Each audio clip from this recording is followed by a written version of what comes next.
welcome to episode 2408 of Effectively Wild, a FanGraphs baseball podcast brought to you by our Patreon supporters. I'm Meg Riley of FanGraphs, and I'm joined by Ben Lindbergh of The Ringer. Ben, how are you? Doing well. I've given thanks. How are you? I have also given thanks and felt gratified to do so. Yeah, well, we have much to give thanks for, including our reader mail. And to forestall future messages, I must respond to the responses to one of the listener emails we discussed on our last pre-Thanksgiving episode. Yeah. On 2407, the, I believe, second email we answered, which was from Mark, a Patreon supporter, who suggested a zombie runner alternative where each team would play one single extra inning when the game is tied after 9. And the winner would be determined by how quickly each team scores. Right. So it would be first to one run, essentially. Each team would get a crack at it in the top half and the bottom half. And the winner would be determined by who used the fewest plate appearances to score. And one of the objections that we raised was that this system could be gamed. Yeah. Because you could essentially put people on base in the bottom half of the 10th, I suppose. If the team that was visiting scored in the top half of the inning in a certain number of plate appearances, you could then advance the home team's counter to more plate appearances than that by just, say, walking the bases loaded if you were in a certain situation. And so it could be manipulated, and we ruled it out on that basis, maybe not only that basis, but partly that basis, because we were willing to entertain the thought that there was something compelling about the idea of fastest to score, and it would inject some extra suspense and pressure into a situation that already comes with extra suspense and pressure. However, we got an email from many people. This was maybe a popular topic of discussion around the Thanksgiving table. I don't know. But we heard from Nat and Tom and Tim and Kelly and maybe more people who pointed out that one solution to that would be to use outs instead of plate appearances. So it would still be fastest to score. Another objection we had was that this would sort of render outs irrelevant because it wouldn't really matter how many outs you recorded. It would be all about the plate appearances. Right. So in this version of it, you need to score with the fewest possible outs recorded against you. And that would help because it would still make outs meaningful, and it would prevent the type of gaming that we were talking about. So I think that is a better wrinkle. That's a better spin on it, probably. Sure. And sometimes we publish a podcast and then we immediately get 3 emails pointing out something. And I think, darn it, I wish we had just thought of that in the moment. But you can't always think of everything. But that's why we have the wisdom of crowds, which I questioned on that episode. But it does apply to the Effectively Wild listenership. Yeah. A clever group, by and large, you know? Yes, so, I would say so. Yeah. We're still going to get a bunch of emails. You realize that, right? Probably. Yeah, but at least some people will hear this and will say, you know what? I was about to email, but now I don't need to because other people had it covered. Other people responded to that to point out that another way you could get around that, this was Zach and Matt D, said that you could use at-bats instead of plate appearances, which would do away with the walking someone to put someone on and use an extra plate appearance, because a walk is not a at-bat, it's just a plate appearance. And so that would kind of get you around that specific thing that you couldn't just walk the bases loaded, because that wouldn't add any plate appearances to your tally. Right. That would be good because it would remind people or inform people for the first time that there is actually a difference between at-bats and plate appearances, which is an important distinction in my mind. And you know I try to keep those two straight on the podcast. So it would be kind of nice, I guess, to have that reminder for everyone that these are not synonymous with each other. I disagree that it would be nice to have the reminder because we have a very high pain tolerance when it comes to pedantry. Yeah. We invite it. At this point, even if we were to come out and say, we hate this, we find it tiresome, the emails would still come, Ben. You know, we don't hate it, and we mostly don't find it tiresome.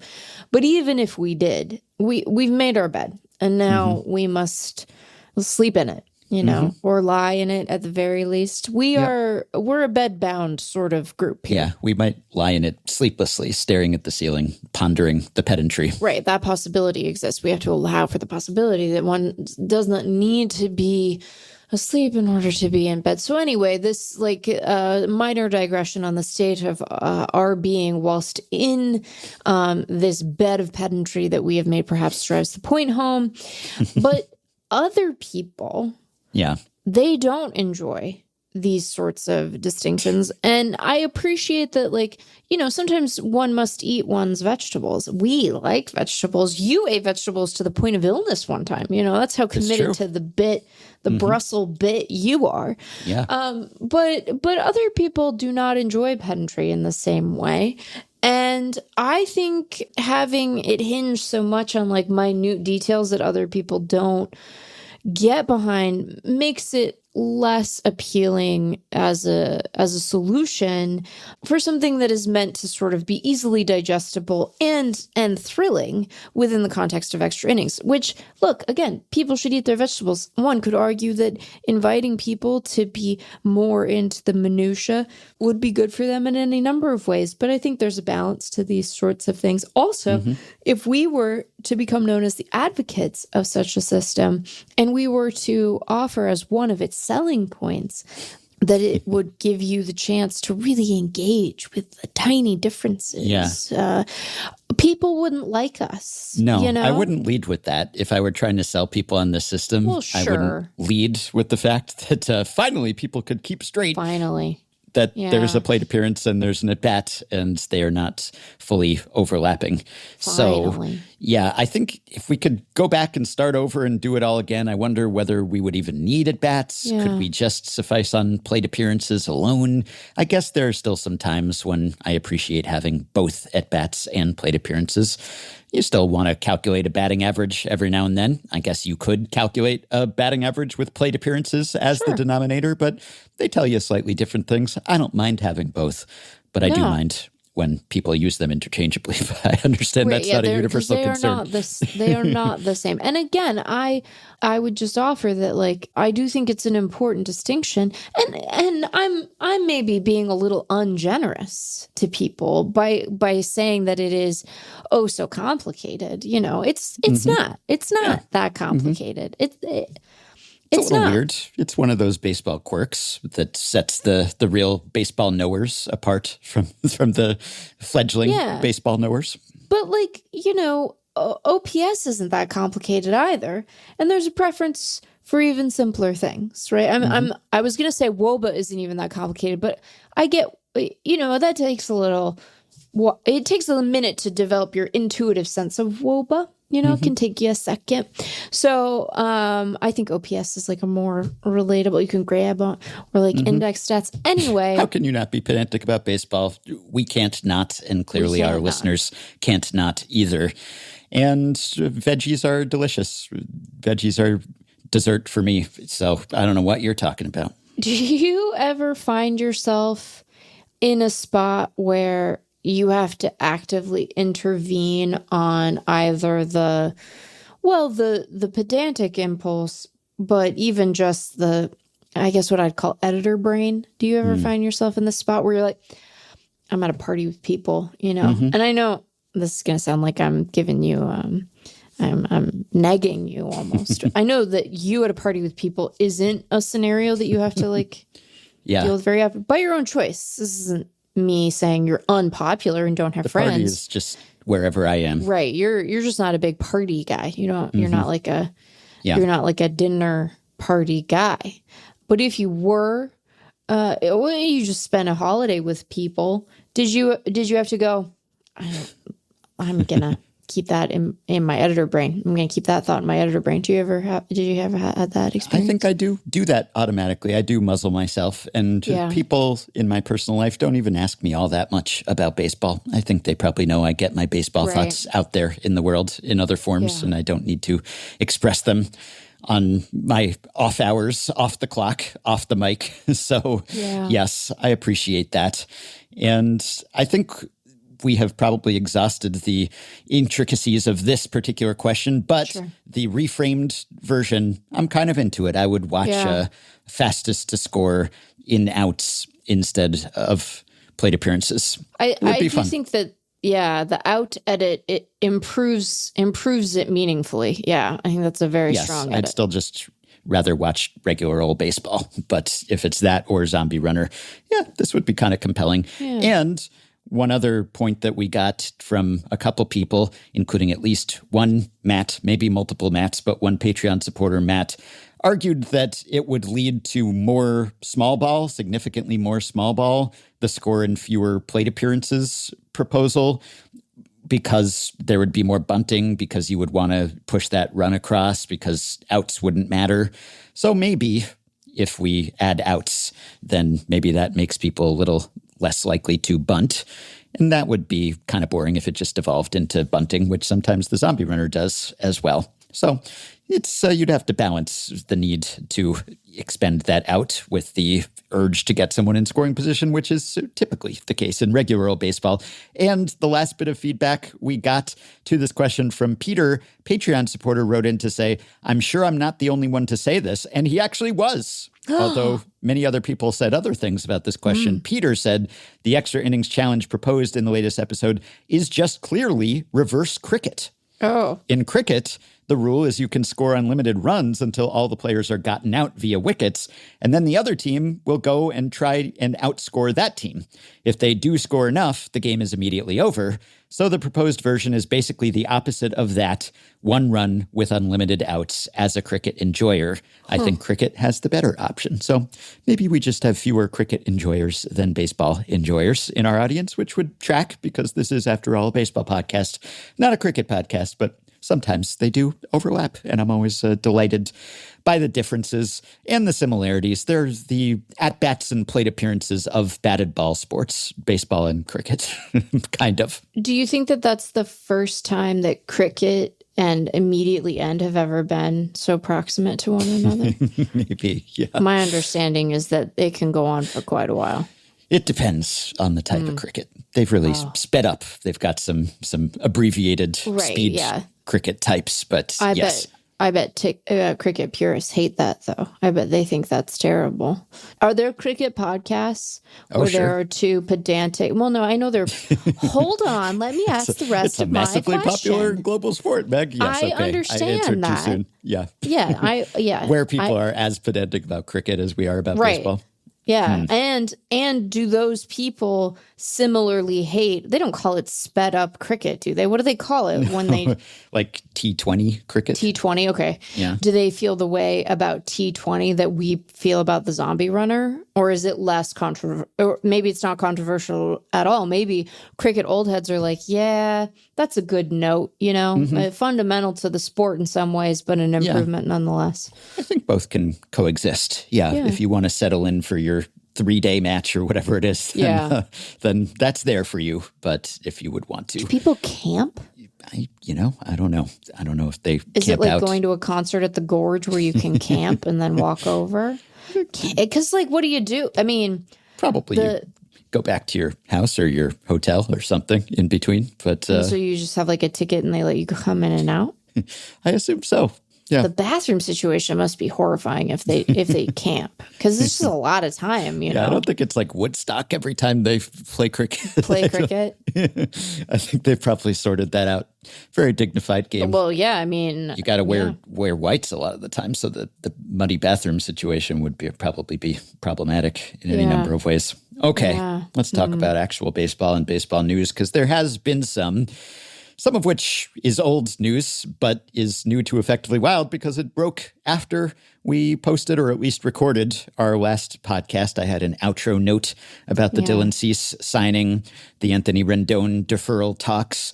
There has also been a Ryan Helsley signing. So we can discuss these things a little bit. The biggest news being the Dylan Cease signing. Dylan Cease heading to Toronto, 7 years. $210 million. Yeah. broke on Thanksgiving Eve early enough for you and Bauman to get the blog up pre-Thanksgiving. Oh, no. I must give credit where it is due. That was a Matt Martell? Martell edit. Yes. Matt saved the day because that news broke like 15 minutes before my parents were scheduled to roll up. Inopportune timing. Yeah. It was really inopportune, but that Matt sure great. And so, yeah, I wouldn't dream of taking credit for that edit. So if there are any typos, that's his fault. You wouldn't dream of taking credit, but you'd dream of delegating blame if there is any, but I'm sure there isn't. It was a perfect blog, well written and well edited. A partial edited. Pre-write, I presume. Yeah, so it was some of the work was done anyway. Yeah, and then the specifics were filled in, and the specifics were somewhat surprising, at least the contract terms. Yeah. That's a big number. Yeah. 210 with deferrals. So with deferrals. Yeah, present day value was 182, something like that, which is closer to the range that was predicted, still above the FanGraphs estimate. Made the AAV 26 million. Yes. Am I recalling that correctly? The reaction to this signing was so fascinating to me because I have not seen so much consensus in quite a while because people's reaction unfolded, I think, primarily in two parts. Well, for me, it was three. The third part being, oh dear, my parents get here so soon. But the first two parts were Dylan Cease's very good pitcher. He was our top ranked pitcher in the top 50 free agent ranking, third overall free agent.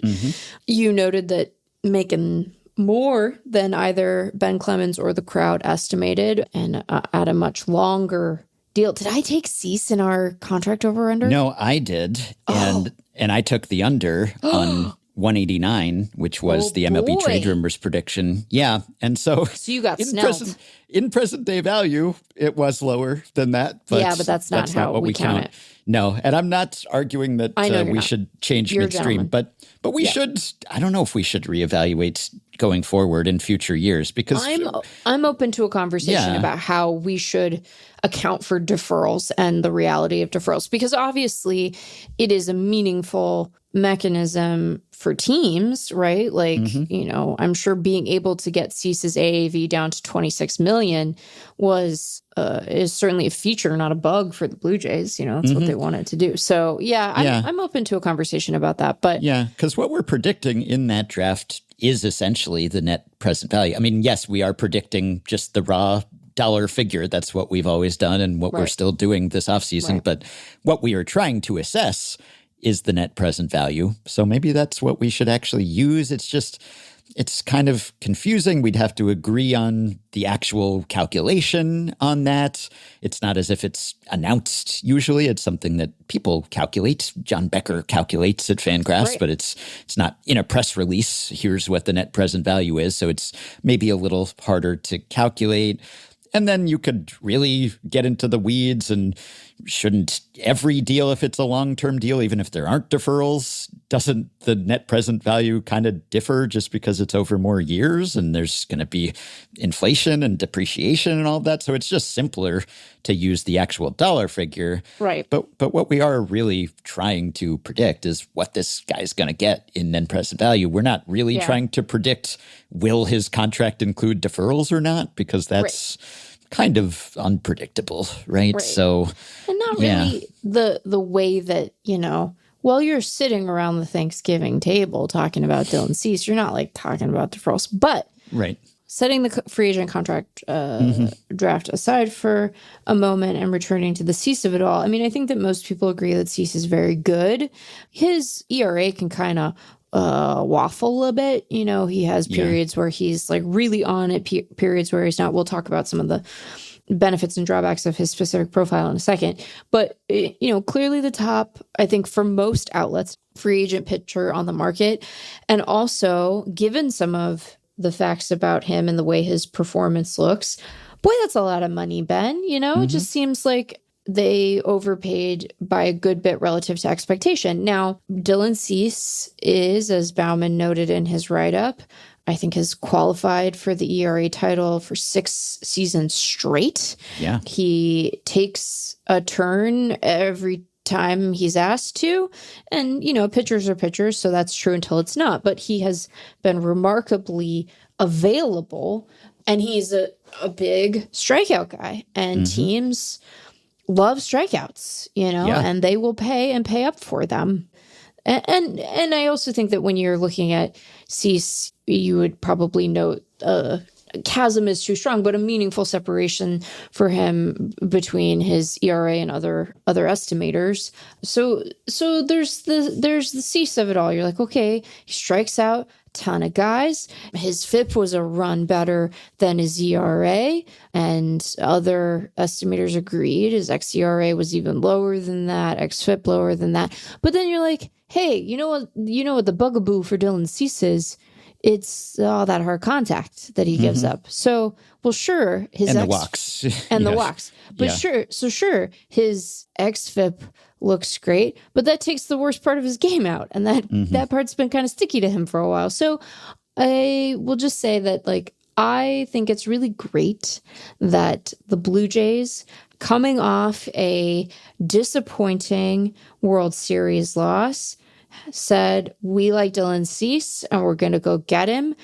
And we're comfortable overpaying a little bit to do that, particularly once you factor in the deferrals. We think that he is going to, give us another real frontline starter, a reliable frontline guy. I think that's great.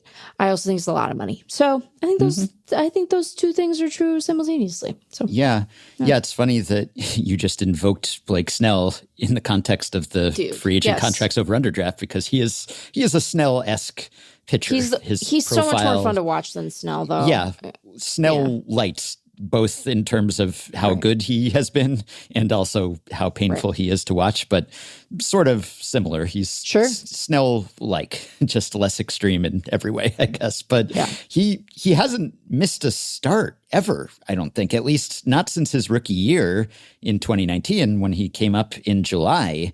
He has been on the IL twice, both times in 2021, but didn't miss a start in either of those cases either. He was on the COVID IL early that year. And then late that year, he didn't miss a start because he got hit by a comebacker, but x-rays were negative, and it was toward the end of the season. I don't remember if the season just ended or if he came back to start after that, but he didn't miss a start one way or another. So that's kind of like when we say that a pitcher is cruising within a single start, it's not always predictive of whether he will continue to pitch effectively. Sometimes things just fall apart, and pitchers fall apart too, even if they've been durable, even if they've been cruising their whole career from a health and availability standpoint. Those guys will break too, but it's your best bet. And it does predict future absences, past absences. So if you don't have any of those, then that's good. I guess you could always look at it in terms of, well, he's been accruing mileage on that arm, wear and tear. But I think it's better to have someone who has more miles on the odometer, but just has not had any serious injuries. Just 32 plus starts every year, going back to 2021, 12 starts in the pandemic season. Yeah, if one of the best abilities is availability, then he has that. And everything else, you look at the strikeouts and you figure he should be better than he's been. And so sometimes he will dazzle you, and then you'll wonder, how is he not better on the whole? And he hasn't had one season where he just totally put together the dominant ERA and peripherals, except for, I guess, 2022. He was excellent. But yeah, it's been sort of up and down a bit. And boy, if you could show an old school baseball person this kind of contract with his old school back of the baseball card stats, 2 of the past 3 seasons, he has had a 4.5 ERA with a losing win-loss record. So to strike gold like this kind of free agent windfall coming off a season where he was 8-12 with a 4.55 ERA. Yeah, only in 2025 could that happen, really. So that's just another data point. Not that we needed one to show that teams are evaluating pitchers quite differently. Yeah. The total was a lot, even taking into account the deferrals. And I wondered, because I speculated late in the postseason run in the World Series, whether the Blue Jays would have an easier time procuring their top targets in the offseason, because for a few of the past winters, one of the big stories has been the Blue Jays going after everyone and not getting their top targets usually, and then settling for someone else. And they've spent in various other ways, but they've whiffed on some of the number one free agents available, or the guys who seem to be number one on their wish list. And there's a bunch of speculation about why that was, and it's a different country, and it's the currency, and it's just, all the extra little hassle or considerations that come with playing for the one team that does not play in the United States all the time. And also just, concerns about the organization maybe, or the farm system, or the direction, or the fact that they kept falling short of the playoffs or not winning games in the playoffs. And so I thought having this season where they win the AL East and they have the best record in the American League, and they then make a deep playoff run and are close to winning a World Series, would that make them a more appealing destination? You don't have to sell me on the virtues of Toronto. I'm just saying free agents in general. So I don't know whether this is evidence that is already paying dividends, or it's just evidence that they paid Dylan Cease a lot of money, and in this case, it worked because I guess the Dodgers didn't bid the same amount or something, right? So I don't know how much to read into the fact that they got arguably the top pitcher on the market and the number one guy they went after. Is that because they paid a premium, or is it because they just won a pennant?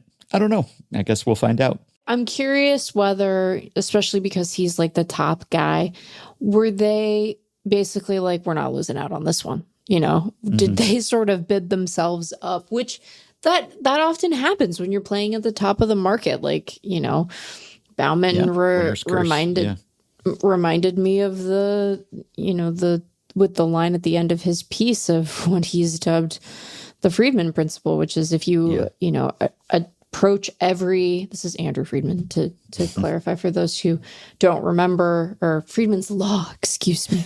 But, he said, if you're always rational about every free agent, you'll finish third on every free agent. I think that's true even when you don't have the potential peculiarities, that's a hard word to say, of being a team in Canada, which, depending on the person, might be a hindrance to signing or might make it a more attractive destination. I don't know.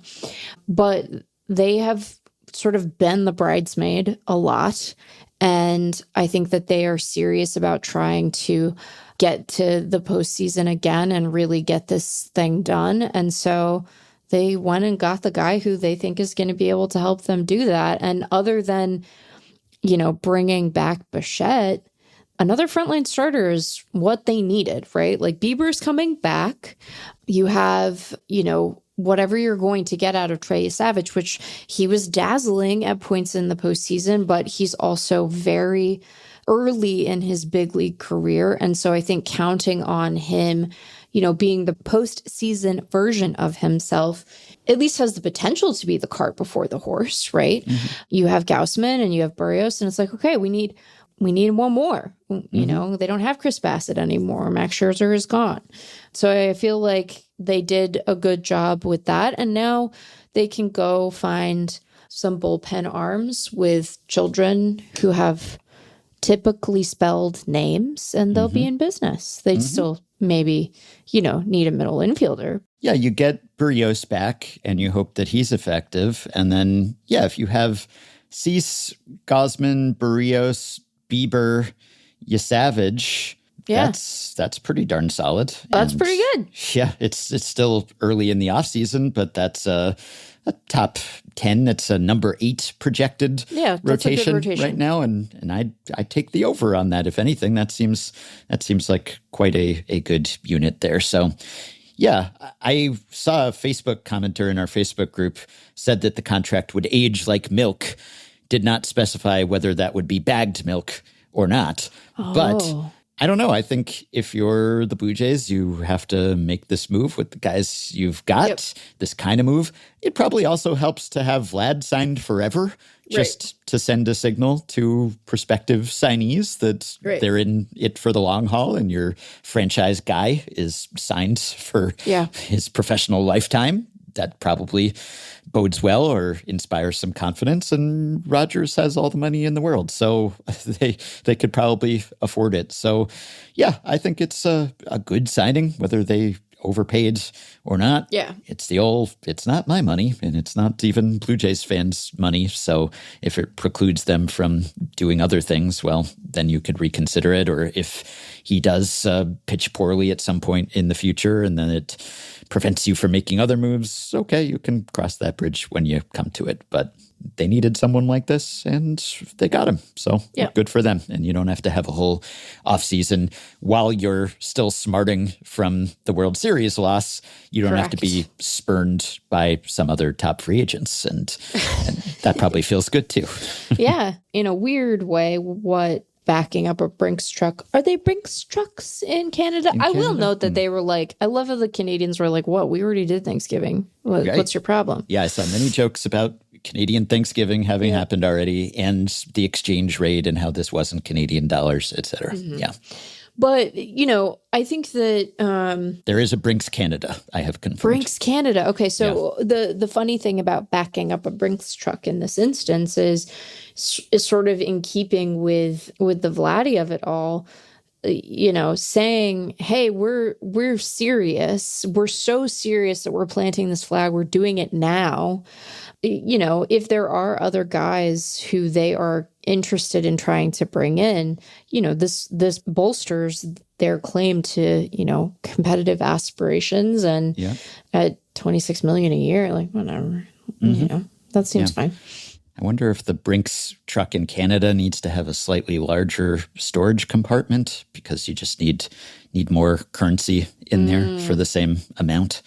Probably not. Do they have different default denominations? Do their bills go higher? Because I don't think so. I mean, you have your loonies and your toonies. You got your $2 coin, which is more in circulation than the almost mythical $2 bill that you rarely see. But no, I think it's just your sort of 5, 10, 20, 50, 100 kind of thing. Do they do a better job of making their money different sizes, though?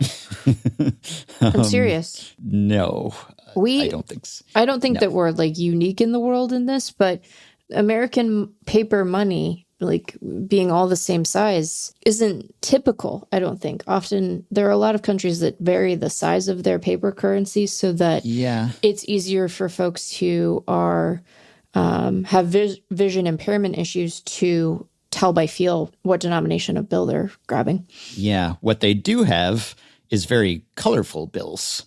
So it's not just that wouldn't help a blind person, Ben. No, but if you don't... Yeah, our money is boring and small and mean. It's like the worst. Yeah. It's solitary, poor, brutish, and short in its own way. At least you can call it green, though, which I guess you can't if some of your money is also purple and blue and red. Cold comfort.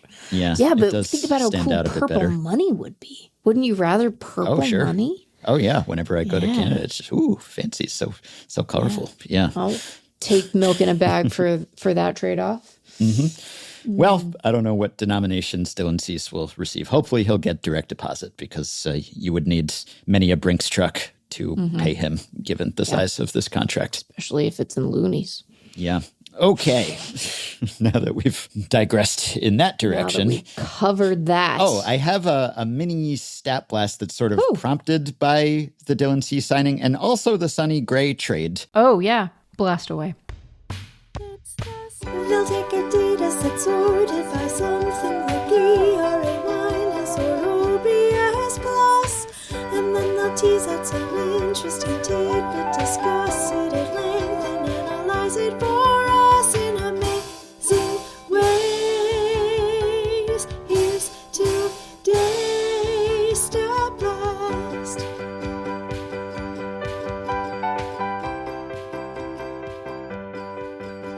Sonny Gray, we were noting that he's sort of underrated maybe because of the ERA being significantly higher than the FIP and the defense independent and the peripherals and everything.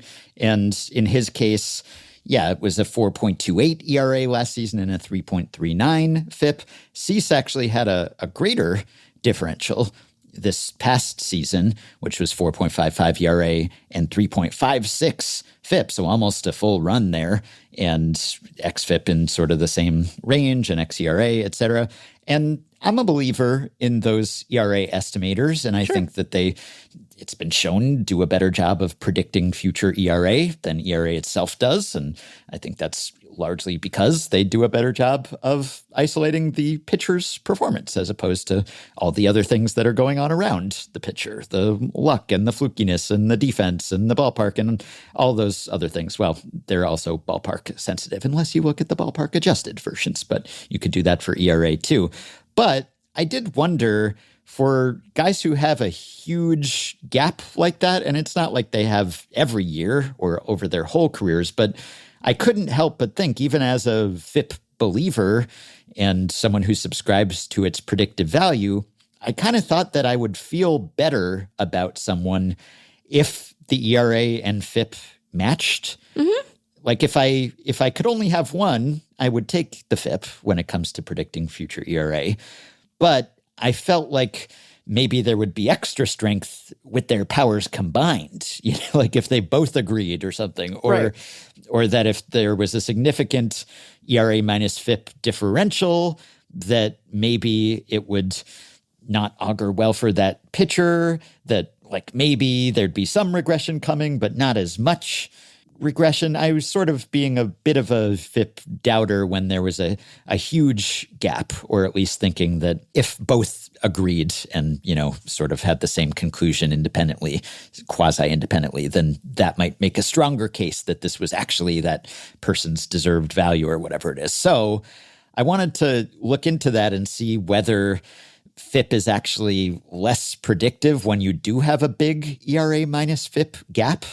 And I dragooned Michael Mountain into service here, and he looked at this a couple different ways.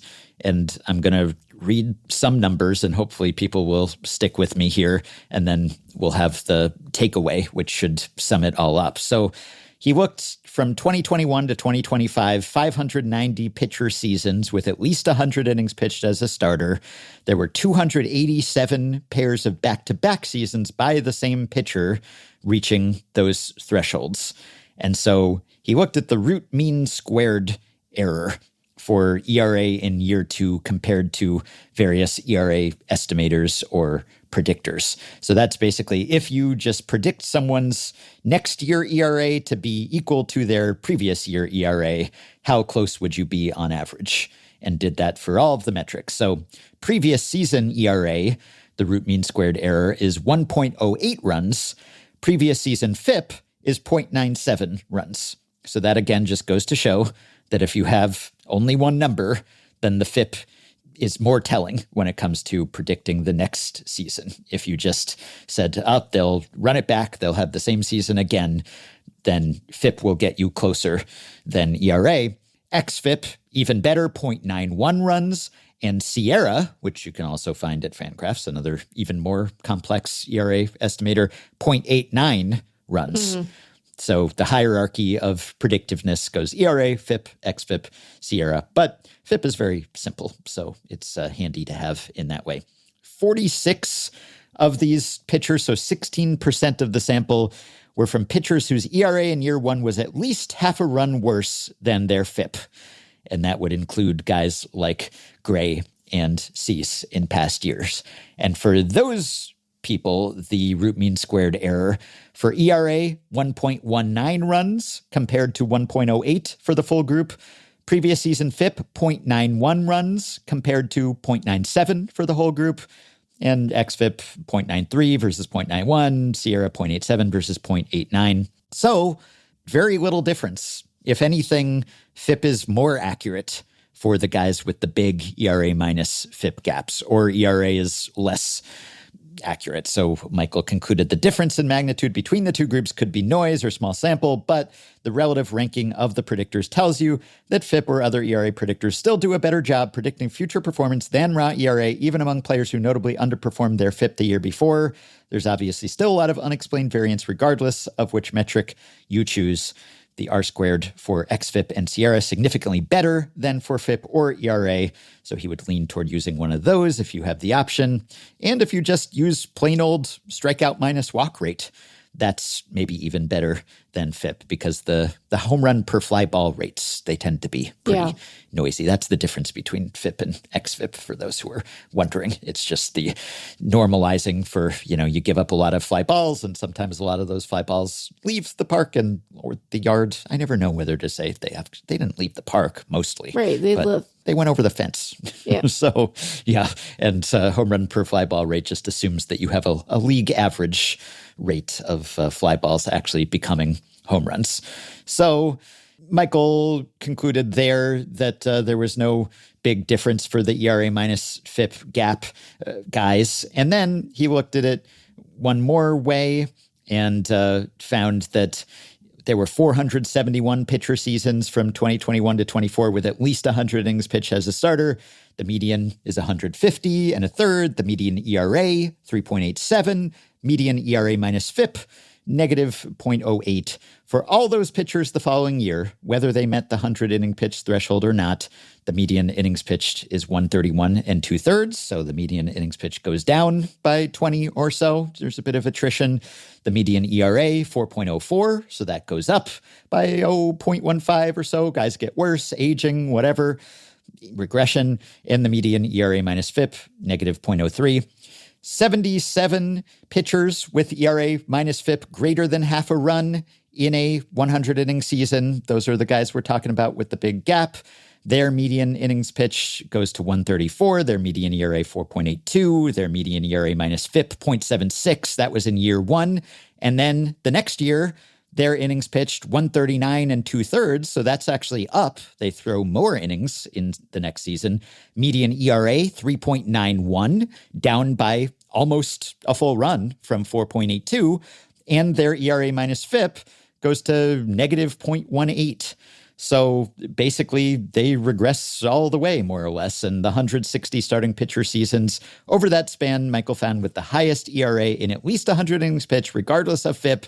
Median innings pitched 137, median ERA 4.82, median ERA minus FIP 0.28, same median ERA as the FIP underperformers. And the following year, 108. So they go down in innings by almost 30. Their ERA, 4.37. That's down a bit. Their ERA minus FIP, negative 0.09. So he concludes pitchers who significantly underperformed their FIP from 2021 to 2024, on average, saw twice as much improvement in their ERA the following year compared to a group of pitchers with the same median ERA, but less significant FIP differentials. They also saw a modest increase in their workloads the following year compared to the just plain bad pitchers who saw their workload decline by 20%.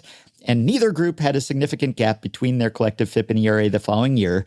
If anything, the FIP underperformers in year one were more likely to outperform their FIP in year two.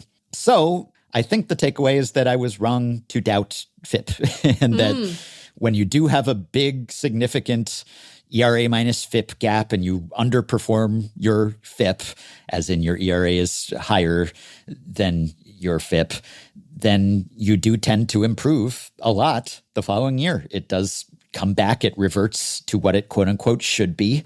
And it doesn't appear, that there's any more error when it comes to FIP's predictiveness with the big ERA minus FIP gaps, guys, than there is with anyone else. So I think my initial inclination was incorrect, that I should feel any misgivings, any qualms about actually buying into someone who had a big ERA minus FIP gap. It appears that the FIP is still just as telling in that case, which is good news for the Red Sox and Sonny Gray, and good news for Dylan Cease and Toronto. So both of the AL East teams there, they significantly improved the front of their rotations and do not need to be scared by the superficially pedestrian or worse ERAs. Now, maybe in Gray's case, you could worry about the fastball speed slippage and how much more margin for error there is there.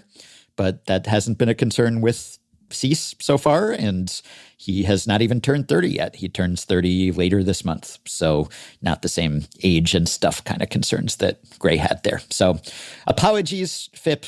Sorry for doubting you. When you have a strong stance on someone who had a high ERA, you will probably be right, and you are no less reliable than usual. And I think, I think it's fine to note that pitchers have more control over, the quality of that contact than they are sometimes assumed to by FIP, and that you can be nervous about Cease and all that loud contact if you want, particularly since it has sometimes come with walks. Like that is fine to have a little bit of trepidation about, but I think it does a pretty good job. That doesn't mean that there aren't guys who don't regularly outperform their FIP in a way that ends up being notable and meaningful. But in general, assuming sort of a league average on that stuff works out fine. And we should note here that he sure threw in front of a god-awful defense last year. Yeah. When people are like, why is there such a big gap? Well, part of it is that the Padres, some of that fielding was real bad. And the Blue Jays have generally done better, as we've seen. So that might be really exciting for him, collapse the gap, as it were. Yeah. And in Gray's case, I guess the Cardinals, we think of them historically as a good defensive team. They're not as good as they were in some years. They weren't bad, but they were pretty decent. But the Red Sox should also be good, depending on how the rest of their offseason shakes out. But that outfield should be great in theory, pending future moves in the actual alignment there. And I guess Gray is not an extreme fly ball guy. He gets fewer grounders than he used to when he was a real ground ball guy. But even the infield could be solid, depending on what it actually looks like come opening day.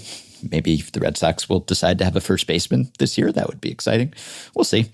What if they just decide not to? What if they're like, we don't want to fill that position, actually? Well, that probably wouldn't be a good idea. Probably not the best idea they've had. Yeah. Yeah, wouldn't be great for Sonny Gray's ERA either. But I guess it wouldn't hurt his FIP so much. Shouldn't have waived that no-trade clause. What a mistake. Yeah. Okay, did want to just note the Anthony Rendon news, which is not news yet, but it was reported by Alden Gonzalez at ESPN that Rendon and the Angels, perhaps unsurprisingly, are trying to work out a way for Anthony Rendon to retire. To not be an Angel anymore.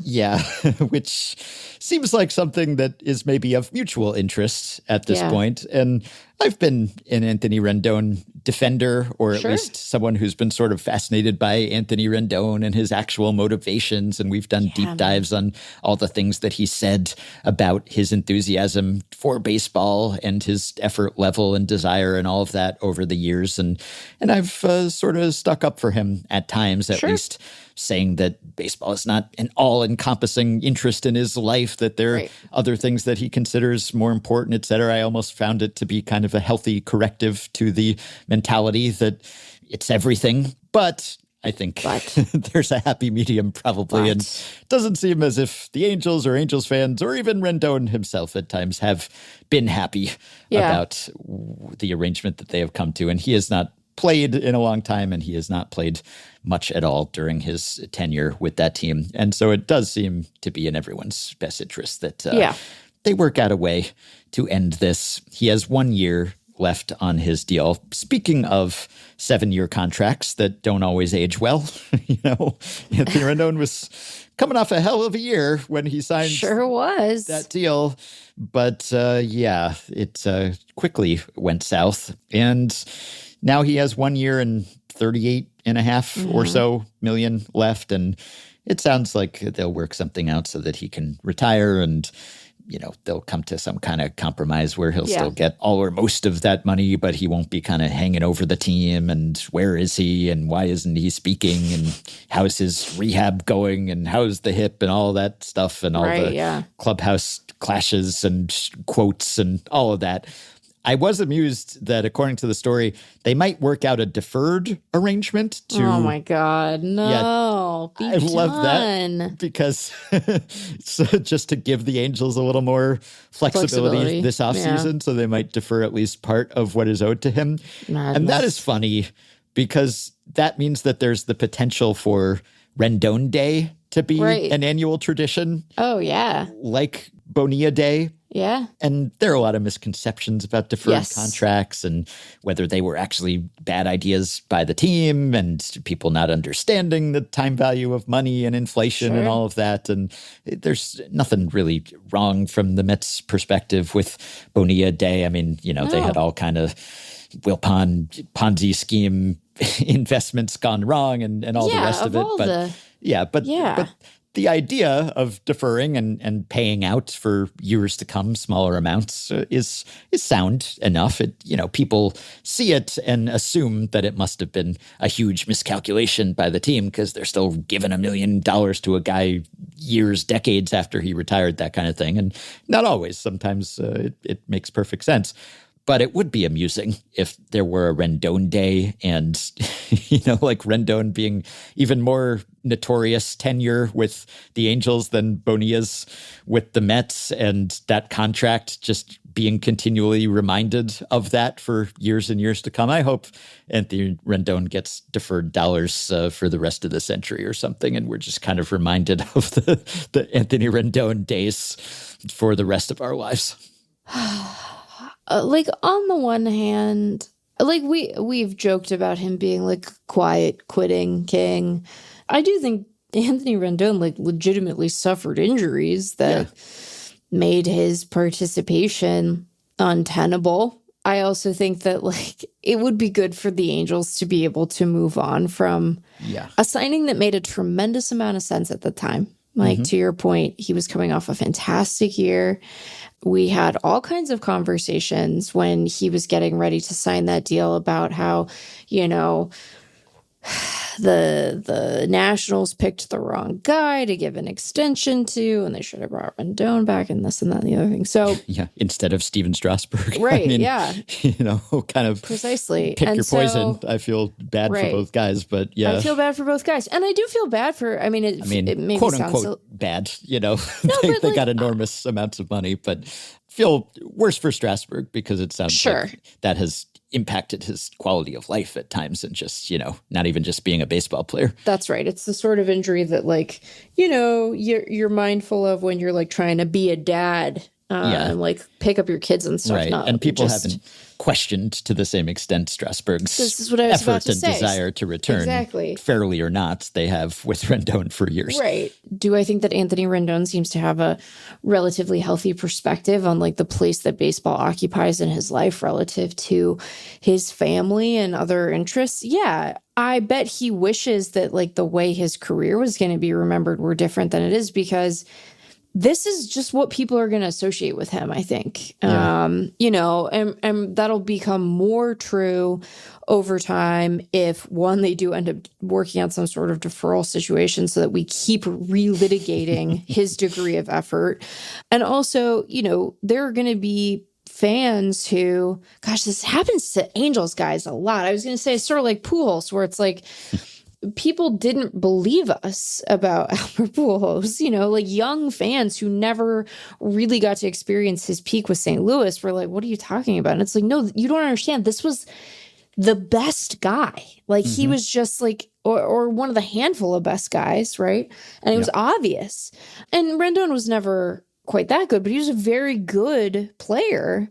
It made sense for him to get that contract when he got it. No one was sitting there going oh my God, what a horrifying overpay for Anthony Rendon. He's washed. That wasn't the impression that people had when he signed that deal. It was oh my God, look at the Angels taking themselves seriously. We might have questioned the validity of that choice, but we didn't think that the target was wrong.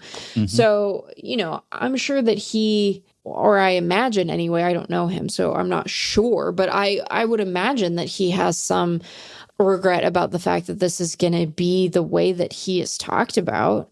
And the part of his career that's probably going to be the most remembered is the part where he wasn't able to play very much. And when he was, there was a question about whether he wanted to at all. So that's kind of a bummer.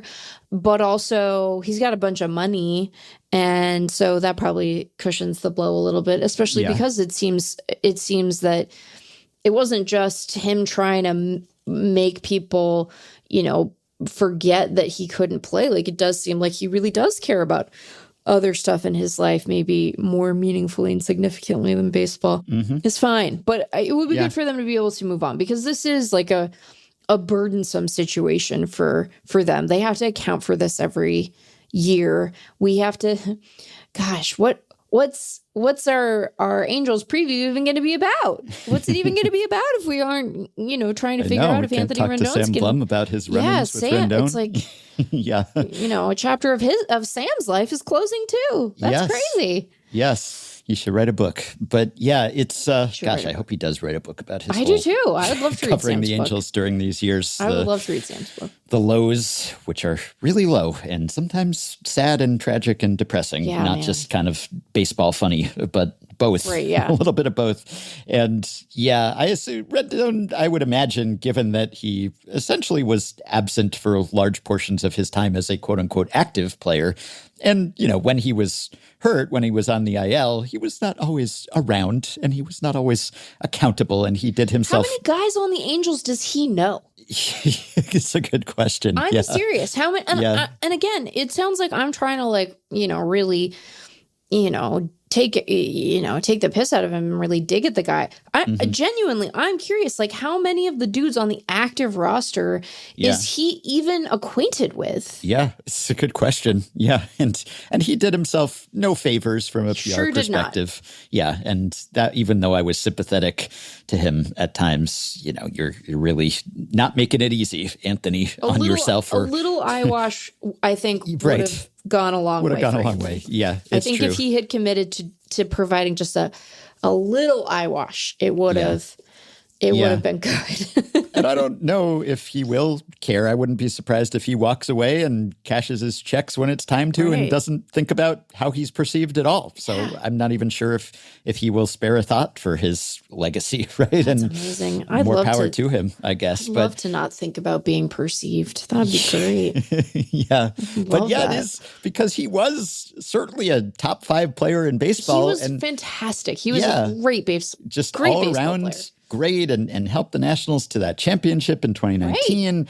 And even when he was missing time, and he kind of got the injuries under control there more or less for a few years, and he was so good. And yeah, it's like you were saying with Pujols, where you're trying to assure people, no, that happens. It really happened. The numbers on the page, the reference that came to my mind, and I'm sure also yours, is in The Force Awakens when Rey is like, the Jedi were real.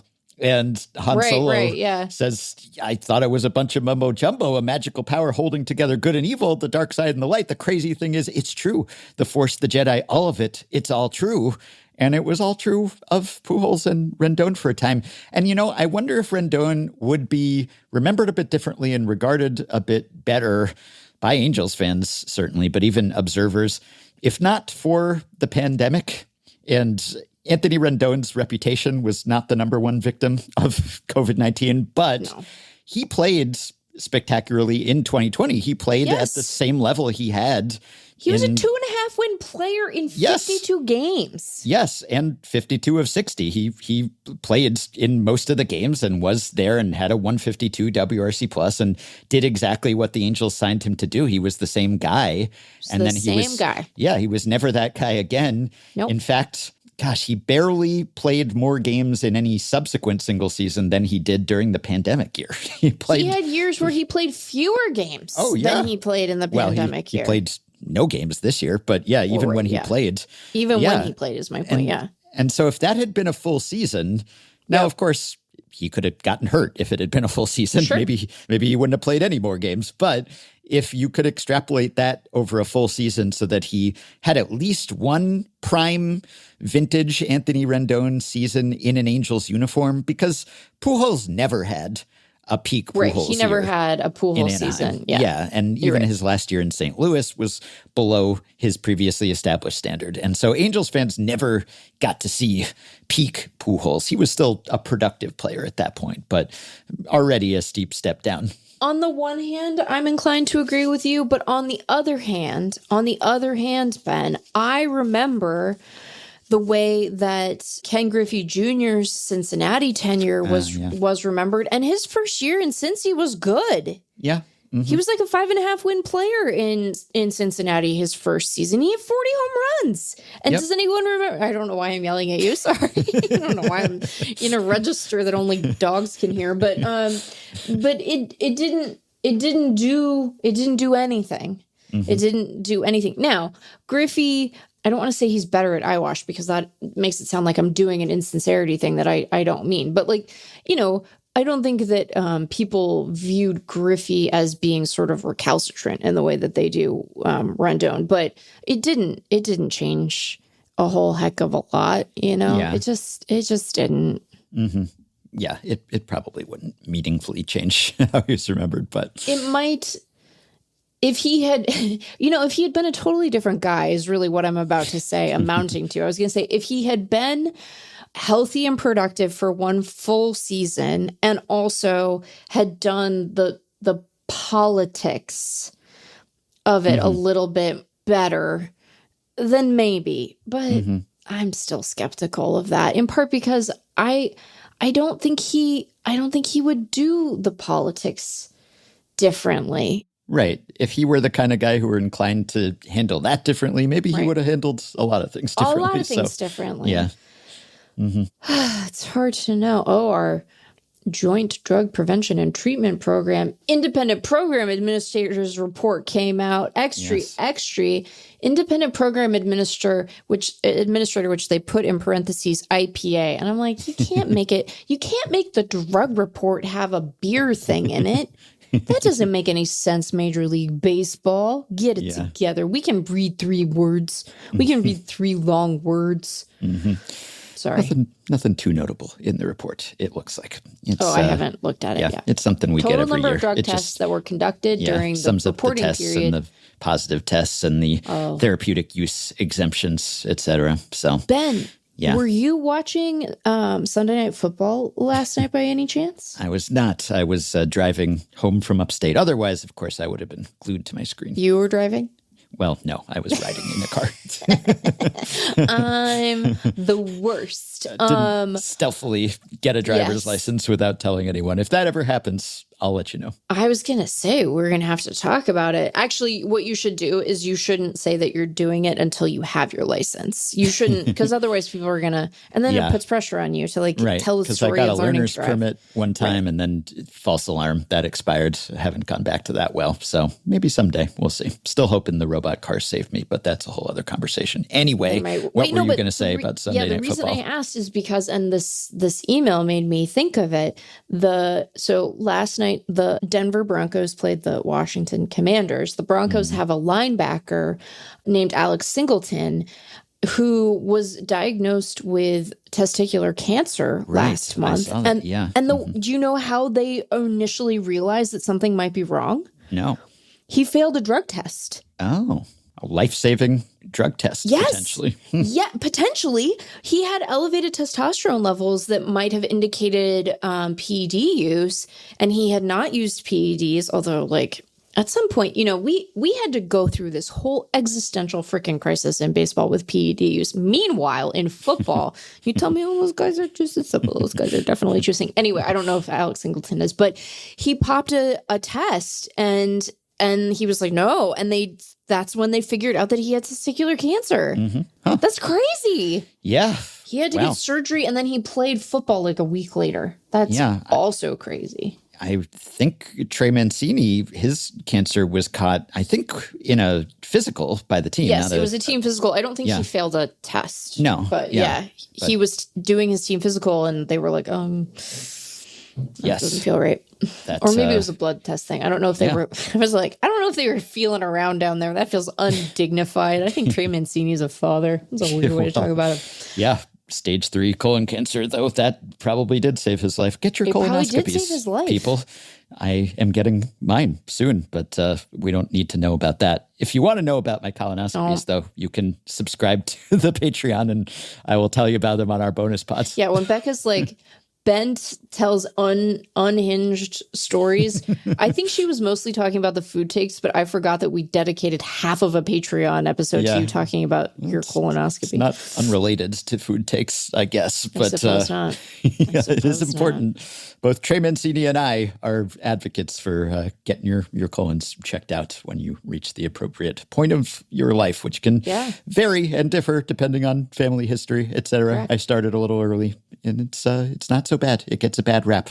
I'm pro colonoscopy. Anyway. Because, to quote the Patreon episode, I like to get anesthetized. Yeah, it's relaxing. I can just lay back and... I like we're bringing Friday show energy to the Monday show. That's nice. I think it's a good start. We just had a holiday, so I don't know. I meant to mention, by the way, gift subscriptions to Effectively Wild to Patreon. Yes. You can sign up and hear all about my colonoscopies, and you can give the gift of hearing about my colonoscopies to someone else, to a loved one, or to an enemy. For all I care, we get paid either way. But yeah, patreon.com/effectivelywild. You can give gifts subs handy at this time of year. Okay, last signing to discuss is Ryan Helsley. Going to the Baltimore Orioles. Mike Elias had signaled that he was looking for a late inning option, and now we know who it is. It's Ryan Helsley, who briefly, for about a week there, last week, I guess, was being bandied about as a starter. And we've talked a lot about the fact that relievers are getting converted into starters, and is there any difference between them anymore? You have to draw the line somewhere, I think, and maybe that place is a pitcher like Ryan Helsley, who throws 2 pitches, essentially, or at least has thus far. I don't know what about Ryan Helsley's profile would say latent capacity to be a starting pitcher. You know, we talked about this a lot just because the bar to be a starter, it's relative to being a reliever. It's not that high anymore because you're not expected as a starter to throw that many innings, really. And so those roles have kind of converged to an extent. And a lot of relievers throw many pitch types these days. And so you can kind of see it. And we talked during the postseason about how starters were pitching in relief. And, you know, there's almost no such thing as an innings eater anymore. It's like Dylan Cease is the new innings eater, and his career high in a single season is 189 in a third inning. So yeah, it's just there's less of a distinction, and so it maybe makes more sense that relievers could flirt with becoming starters. But Ryan Helsley, I don't know that he really fit the profile such as it is. Anyway, he will be closing, or at least that's the idea. He will have to pitch better to continue closing than he did certainly after the Mets acquired him. Even before the Mets acquired him, he was not off to the greatest start with the Cardinals. Good enough that the Mets thought he could be their closer, and then quickly were disabused of that notion. But he's coming off a down year, but had previously been one of the best relievers and hardest throwers in baseball, and remains one of the hardest throwers, but not one of the best relievers last year. So it's just a question of whether he will bounce back. And if he does, then he will be an Oriole for one season, presumably, because this is a 2-year contract for $28 million total. And yeah, he has an opt-out. He's 31. If he returns to form and is a good closer in the absence of Felix Bautista, who had shoulder surgery in August and will be out at least for a year, if not the whole season. So they're hoping Helsley can slot in and be that guy. And if he is, then he will certainly test the market again next winter. So I'm into it as a sign-in. I'm fairly bullish on Helsley as a bounce back candidate. Yeah. Oh, I should say more than just well, first of all, I don't know that they really expected that he would close for them, right? The Mets. I mean, they did have Edwin Diaz after all. Yes, yeah. But he was one of several bullpen trade acquisitions for them as they tried to bulk up for October, and October that for the Mets never came. But his issues seem to be relatively identifiable. Obviously, there was all the talk of him tipping. then he changed some stuff and he didn't really get all that much better. So maybe it wasn't just tipping. As Bauman noted in his piece sort of entertaining the idea of Helsley as a starter, and as Michael Rosen noted in his write-up of the signing, he is mostly a two-pitch guy, and he has this like extreme elevator shaft of a delivery, like everything's kind of going from the top down, and the predictability of what he was throwing in what count and like the over-the-top nature of his delivery seemed to have had something to do with it too, or at least that was a more compelling explanation to Michael Rosen than the tipping was, at least on its own. Although, like public side analysis of tipping can be kind of, well, I don't want to say hokum, but it's hard to do with, I think, the precision that teams are able to do. Put it that way. Because they're just feeding the tape of these guys through a machine learning algorithm and being like, oh, that. Yeah. So, I think there are nits to pick and potential pain points here that might persist beyond just, I figured out the tipping of it all. But, he's been a very good reliever relatively recently, and he can sure throw the ball hard. And I think that it's a signing that makes a ton of sense from Baltimore's perspective. They're, sort of late inning guys they're scant, and it wasn't a good group last year. So they needed to do something. They still need starters, but they know that. So I can stop reminding them. And I like it from Helsley's perspective, right? It's not a bad deal as a 1-year contract, given how god awful he was in the second half. He has the opt out if he's able to course correct and be the guy he was with St. Louis, who was an all-star 2 or 3 times. He'll be able to hit the market again next year and sort of make his way. So, he'll be a little older when he does that because he'll turn 32 next year. But so I like it. I think it makes good sense. I think it makes good sense for both sides. And if Baltimore is able to help him figure stuff out, well, then they can point to him as another example of being able to do good player dev. So I like it. It's good. It makes good sense. I think so too. Yeah. Speaking of big ERA minus FIP gaps, with the Mets at least, he had a 2-run gap. So the ERA was 7.2. The FIP was a mere 5.19, which is not what the Orioles want his ERA to be either. But another guy who maybe underperformed the peripherals. But yeah, the predictability, I'm sort of a pitch tipping skeptic. You are. I don't know that it's even required in his case because he was predictable whether or not he was actually telegraphing his pitches by setting up differently or something. He was telegraphing just by throwing his 2 pitches in predictable patterns. And, it's usually, if you're a fastball slider guy, it's kind of like you get ahead in the count and you're trying to finish someone off. You throw more sliders, you're behind in the count, you're trying to throw strikes, you throw fastballs. And he did that, but he did it kind of in an extreme way and not even in the most extreme counts. And he just sort of fell into a rut. I don't know if that was the whole problem, but his stuff seemed to be mostly undiminished, still strong at least. And Baseball Prospectus has these Arsenal stats that are kind of interesting. And they have one that's, they have like Stuff Pro and Pitch Pro, the same sort of thing that you can find at FanGraphs with Pitching Bot and Stuff Plus. But they have these Arsenal metrics that are about your predictability, essentially. They have pitch type probability and surprise factor.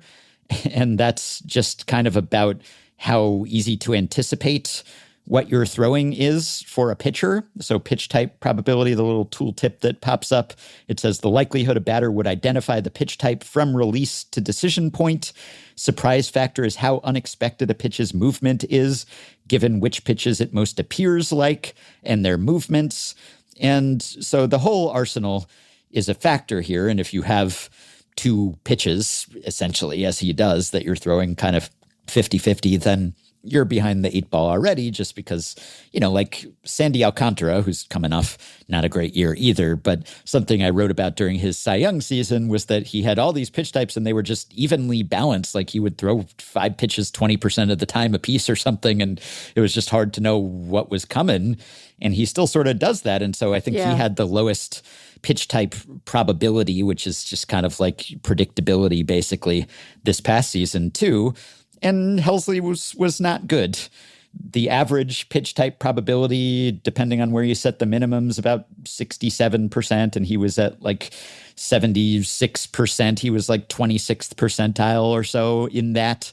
And he was also below average in surprise factor, which is kind of like if you throw a pitch not that often, when you do, it takes the batter by surprise. Ooh, surprise, I wasn't expecting that. And he doesn't get much element of surprise because he basically just throws those two pitches and in pretty predictable patterns. So that's always interesting to peruse. I don't think that really explains his drop-off last year because his metrics there weren't so hot before that, even when he was very effective because, again, with the two pitches and everything. But they did get worse last year or this year. I can't say last year yet. It is still 2025. But last season, this past season, we're getting there. Less than a month and we'll be able to say last year and have it be true. Speaking of pedantic things that don't bother anyone else but us. But yeah, he's kind of at a disadvantage when it comes to confusing hitters just because he only has so many different weapons to show them. But, and you know, you don't want them to be interchangeable. If you're throwing a fastball and slider, you kind of want them to be differentiated because you wouldn't want them to look exactly the same. That probably meant they didn't have good movement or they just didn't have good pitch characteristics. And, you know, maybe that was a bit more of a problem for him this past year. Regardless, I believe that he could probably vary up the patterns a bit and have more things go his way and get good advice and bounce back. If not to peak Helsley, then certainly good enough to justify this investment. So we'll see what else the Orioles do. But it's a start at shoring up that bullpen. And the last thing that I have for you here, because this is getting less timely by the day here, I missed this last week, and I guess even if I hadn't missed it, we wouldn't have talked about it because it was published the day before Thanksgiving and just before the Cease signing, I think. But the annual executive survey of baseball types done at ESPN by Jesse Rogers. This was originated by Jerry Krasnick. We used to call it the Krasnicks, and we used to talk about it, and Sam would write about it and analyze it and discover that baseball executives who in theory should know a lot of things aren't really any better than a coin flip when it comes to predicting what will happen over an offseason. But Jesse Rogers has continued this tradition since Krasnick left to work for the Players Association and surveys front office types and MLB executives, I think is how he described them this year.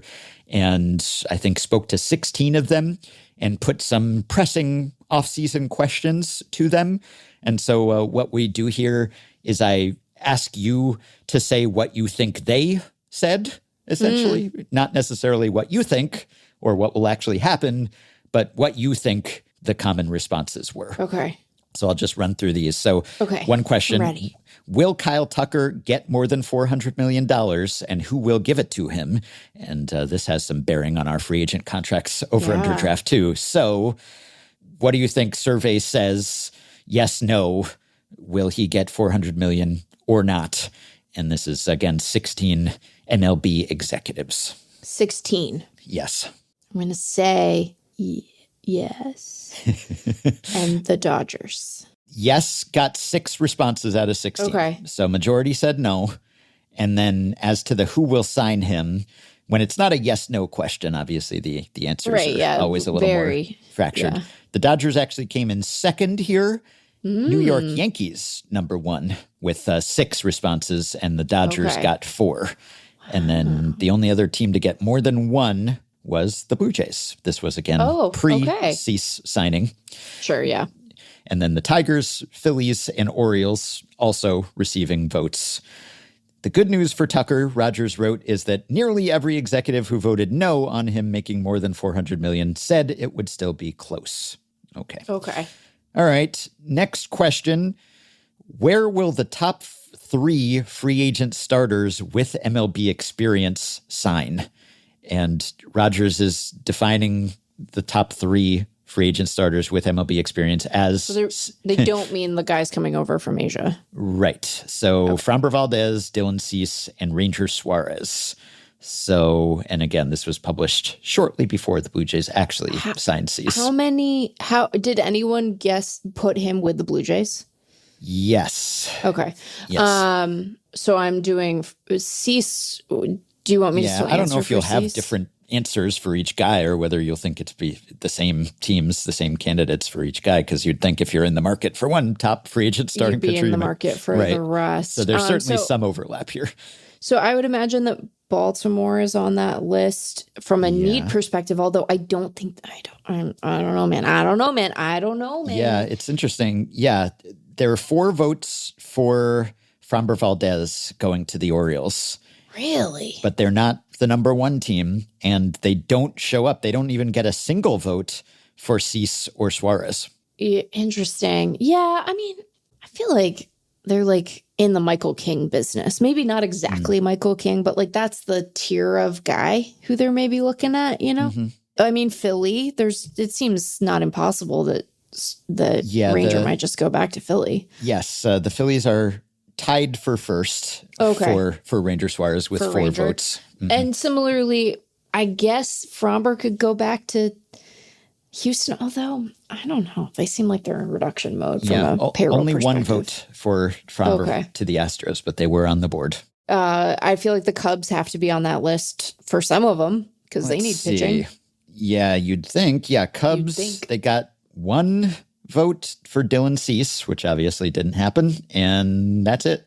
That's kind of shocking. Are the Mets on there? Mets are indeed on here. They are a strong candidate. They are number 2 for Framber with 4 votes, and they were actually the leading candidates for Cease with 6 votes. Yes. I'd say there's one team that's mentioned at least for a couple of these guys that we haven't touched on. Let me think. Well, who has a rotation but is actually good? Well, do they? He doesn't describe it, but are the Red Sox on there? Yes, that's the team I was getting at, and this is post Gray acquisition. But even so, nice. Red Sox that get seems right. 2 votes for Cease, and they were tied with the Phillies for first for Ranger with 4 votes. And I'll give you the rest. It's so the Blue Jays were the leading candidate for Framber, actually, with 5 votes. Mets 4, Orioles 4, Tigers 1, Astros 1. And then Cease was Mets 6, Blue Jays 3, Red Sox 2, Braves 2, Cubs 1, Giants 1, and Suarez, Red Sox 4, Phillies 4, Blue Jays 3, Braves 2, again, Giants 1. So Braves showing up, Giants showing up, but Blue Jays, correctly, it seems, showing up with multiple votes for each of these 3 guys, again, pre-Cease signing. So the market seemed to peg correctly that the Blue Jays were very much in the market for a top starting pitcher. And then they got one. Yeah, makes sense. Next question, a little repeat here, but who will sign Japanese ace Tatsuya Imai? These questions are a little less interesting to me. I like the big picture questions more so than where will free agent X sign. I don't really believe anyone knows where any particular player will sign. It's just, like the big I mean, market. like the Dodgers have been a good bet in prior years, although if you just bet Dodgers for everyone, you probably do decently. So if you take Imai at his word, it sounds like he doesn't want to go there. Yeah, how about that? A little rivalry. He wants to take down the Dodgers. Or so he says. Has he indicated a West Coast preference? I don't know, but it's not an unsafe assumption, I suppose. The Mets? Do they have him with the Mets? Let's see. The Mets are not mentioned for Imai, actually. Interesting. I don't know if that's Senga's there already. I don't know if that helps or hurts or was there, but Yankees were second with 3 votes. Dodgers do get 3 votes, so maybe people not buying that the Dodgers won't be in the running or that he wouldn't consider them. Cubs 2, Blue Jays 1, Padres 1, but the number 1 team, it was one of the ones that was mentioned as a lesser candidate for those 3 previous guys. Who is it? It's the Giants. Is that what prompted the Giants to say we don't want to spend money on? We're not in the Imai market. Did you see that piece that came out today? No, but this predated that. So disappointment abounds. Okay, What are some of the other ones, Ben? Yeah, I don't like these like the Family Feud style questions where it's like I don't know. Yeah, give me something more compelling than give me something who more will compelling. sign free agent X. Okay, Yeah. Which of these hitters Kyle Schwarber, Alex Bregman, Cody Bellinger, and Pete Alonso will return to their original team. And by original team, I think it means the team they played for this year, not the first team they played for, if that was different. So not Bregman back to the Astros is what right. you mean. So Schwarber, Bregman, Bellinger, and Alonso, who will stay put, who's likeliest to stay put? I'm going to say Schwarber and Alonso. Yes. Schwarber number 1 with 7 votes.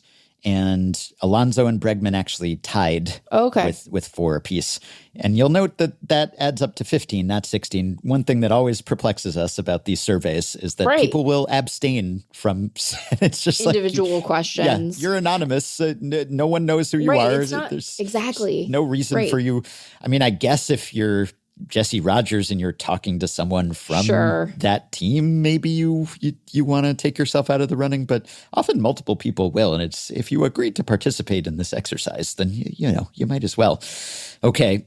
All right. This one, this is hard to anticipate probably, but which free agent contract is going to raise the most eyebrows?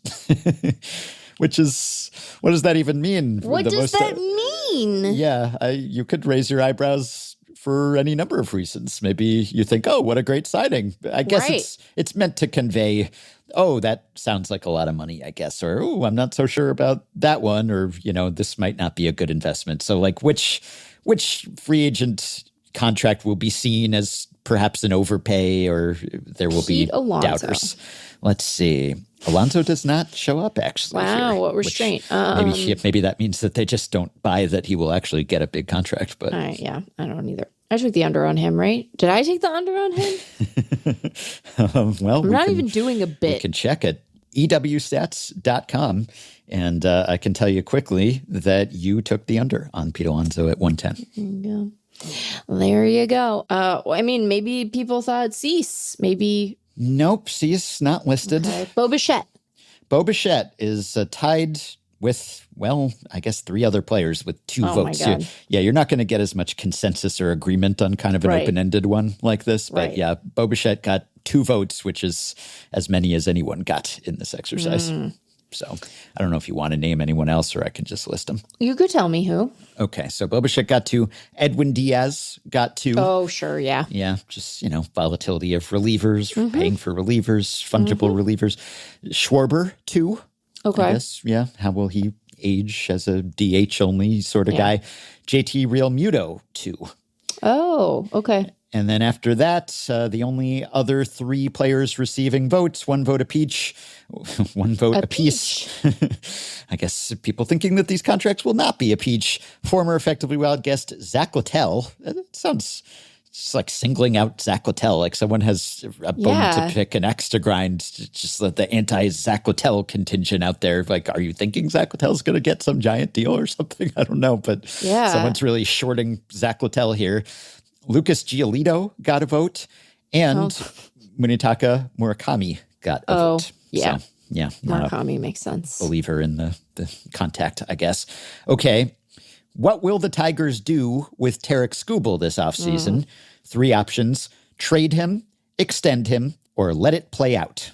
I think that the guesses in descending order of frequency will be let it play out, trade him, extend him. Correct. 10 votes for let it play out, 3 for trade him, and 0 for sign and extend him, which again means 3 people sat this one out for some reason. I don't get it. Maybe those people work for the Tigers.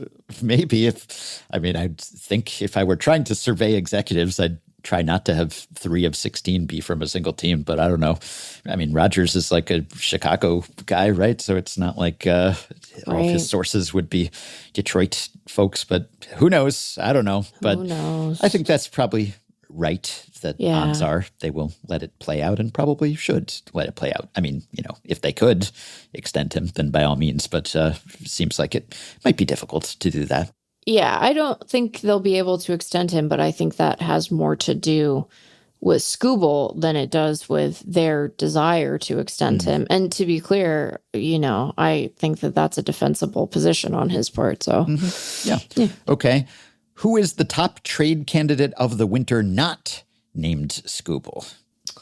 Oh, the top trade candidate not named Scooble. I will say no clear consensus here. There's no number one guy by far. So, well, I would maybe offer like one of the. I'm gonna cheat a little bit by not offering a specific name and rather an archetype of player, but like a starter for Seattle or Kansas City. let's see. Some starters, but not for Seattle or Kansas City, actually. Yeah. The face. Mm-hmm. I don't know then. Okay, I'll give you Joe Ryan. Got 2 Okay. votes. I guess safe to bet on a twin being traded, all else being equal. Freddie Peralta got 2 votes. Oh, that makes sense. I should have guessed Peralta. That's a mistake on my part. I should have guessed Peralta. Yeah, I guess he fits the bill, sort of sadly, maybe, if you're a Brewers fan. Yeah. Yeah, they've insisted that Woodruff coming back is independent of their decisions around Peralta, but Yeah, we'll we'll see. And then the only other guy who got 2 votes, also someone who has been mentioned or rumored, but more as a low probability guy, but Ketel Marte. Yeah. And then, let's see, 4 others got 1 vote apiece. Mackenzie Gore got 1. Interesting. Okay, yeah. Stephen Kwan, who's been rumored to be a trade candidate previously. Luis Robert Jr., I suppose that makes some sense. And a Pirate starter. Come on. Be bolder than that. A Pirate starter. Presumably you don't mean Paul Skeens, so let's narrow it down a little bit. Yeah. If you do mean Paul Skeens, then say Paul Skeens. it. Have the courage. Yeah, have the courage of your convictions. Mm-hmm. Yeah. Okay. All right. Which smaller market team will make the most noise this winter? Presumably good noise because they're spending. I'm gonna say Kansas City. Kansas City got 3 votes, which ties them for second. Milwaukee. Let's see. Is Milwaukee mentioned? What does No. noise mean? Yeah, I guess noise might kind of imply that you're not expected to do anything, or you haven't done anything. Like maybe the Brewers are too good to make noise. I don't know. They could still make noise. It's not like people expect them to sign the number 1 free agent or something. But Right. yeah, I Like guess you trade Freddie Peralta. yeah. I don't know if that's the kind of noise that would qualify here, but What if they trade him for Ketel Marte? Well, they don't need Ketel that would be Marte, noisy. but Yeah, it wouldn't make any sense for their roster. But yeah, I will say the teams that were mentioned here were either not playoff teams or barely playoff teams. Gotcha. If that helps. Okay. I don't know, Ben.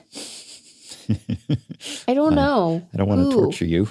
Who else? Well, we just established that one person thinks that a Pirate starter will be traded. Oh, sure. 5 people think that the Pirates will make the most noise of any small market most team. So they're buying noise. the hype. They're buying the Pirates are spending this offseason, at least relatively speaking, idea. Primed. Yeah.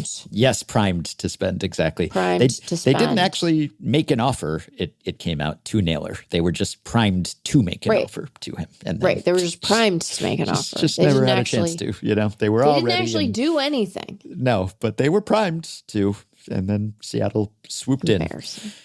So the Royals got 3 votes. The Reds got 3 votes. The Marlins got 3 votes. And the Doesn't make any Rays sense. got 2. Okay. That's it. That's the last question. I would say this is a subpar crop of questions this year. Sorry to cast aspersions, but it's a storied tradition of the Krasnick / Rogerses. It's just not my favorite selection of questions. I'm a little surprised that were there any questions about like CBA stuff next year? Nope. I read them all. That was it. Surprised by that. Yeah. Kind of surprised by that. Yep. Well, now we know what 16 unspecified MLB executives think, and sometimes significantly fewer than 16. Then, yeah. At least one, but not always 16 and certainly not often. Okay, that will do it for today. And speaking of the holidays, I will put in another plug for Effectively Wild's Secret Santa, our annual gift-giving exercise among listeners. The sign-up deadline is December 10th. You can find the link on the show page, and you can give us and yourself, and as mentioned earlier, someone else potentially, the gift of supporting Effectively Wild and getting access to some perks by going to patreon.com/effectivelywild and signing up to pledge some monthly or yearly amount. Help us keep the podcast going, help us stay ad-free, and again, get stuff. As have the following 5 listeners: Luis Eduardo Velos, Adam Engelhart, Justin Steiner, Ryan Norlander, and Greg. Thanks to all of you. Patreon perks include access to the Effectively Wild Discord group for patrons only, monthly bonus episodes, including our latest 49th bonus episode, which went up this weekend. We drafted Christmas songs. 'Tis the season. Some of you may be sick of Christmas songs, in which case a draft of Christmas songs might be the last thing you want to listen to. But we don't actually play the Christmas songs. We just talk about them and sometimes sort of sing and hum them. Anyway, we like them. Your mileage may vary, but we think you'll like our bonus pods. They're not all about colonoscopies. In fact, most of them aren't. And there are 49 of them sitting under the tree, already unwrapped, just waiting for you to tune in. You can also potentially appear on the podcast. You can get prioritized email answers. You can get discounts on merch and ad-free FanGraphs memberships and so much more. Check out all the offerings at patreon.com/effectivelywild. If you are a Patreon supporter, you can message us through the Patreon site.